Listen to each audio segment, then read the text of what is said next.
My latest video about Rolex and its OP line gathered a little bit of feedback, most notably a comment about why have I not included Aquaterra in the list. Thank you very much for that comment.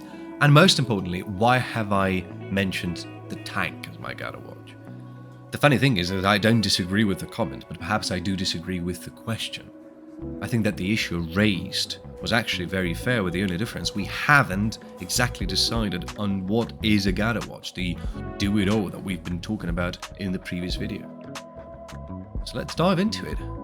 Now, the official, well, I'm saying the official, just pretty much what the collectors have agreed upon, definition of a go anywhere, do anything watch, is that it is a watch that wasn't created in a single moment of time, but rather evolved over time as people started to need versatility in their watchwear.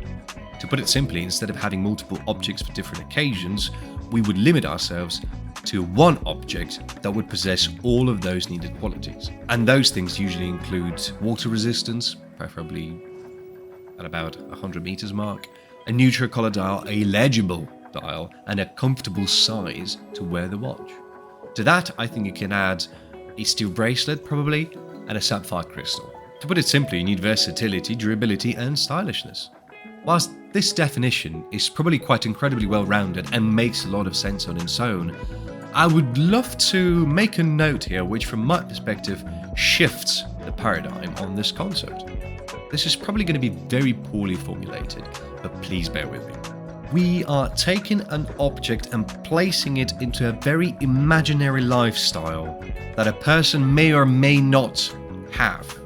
Let me explain. A watch that withstands any type of a beating used to be just a field watch, which we usually imagine the likes of Hamilton Khaki Field or a Timex Expedition. Now quite a few brands are doing watches that already follow this philosophy and more, for example Longines and their Zulu Spirit, or a Tudor Ranger. Those watches combine style, robust build and specs that allow them to be worn literally quite anywhere. But let's be honest, those are very good looking watches. But in this case, does it reflect one's personality or just offers an objective tool solution to the case matter? That's where I would like to flip the tables a little bit. Even with the official definition of a GADA watch, I think we're missing a very crucial bit of it that in my eyes should be defining it. I think not only should such a watch be versatile enough to be worn on a multitude of occasions, but it should also very much reflect one's lifestyle and personality. This is something we have talked about during my brew case study video, which you can watch by clicking the screen over here, I suppose, or a link is in the description.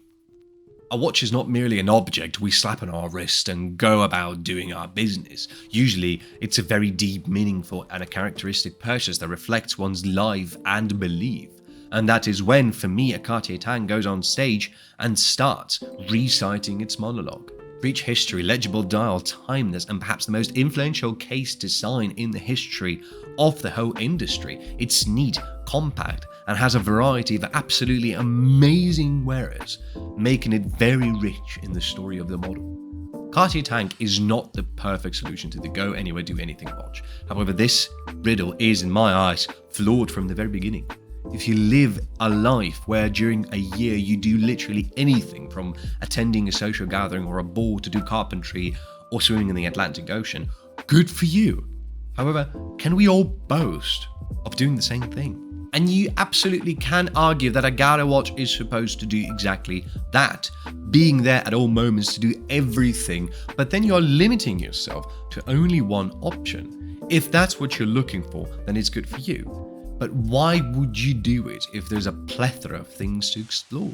And perhaps it does make sense to buy yourself that one jack of all trades, but it so happens that our lives can drastically change at this point of age at the very least, and it just may so happen that this watch won't be as useful anymore as it was. What then? I think when talking about GADA watches, we have limited ourselves in the conversation by saying it should answer certain life standards instead of answering to our life's standards. A GADA watch shouldn't be just useful everywhere, but it should also belong with you everywhere. That, in my eyes, is far more valuable than having an all-rounder that you can do anything with. In this case, you can just get yourself a daily beater and be covered. I almost never wear t-shirts. Most days it's polo or a shirt, a jacket. I don't spend my weekends climbing mountains or diving the ocean. So why would I want to build my one watch collection around a life I don't actually live? Maybe I should instead own a watch that belongs with me anywhere.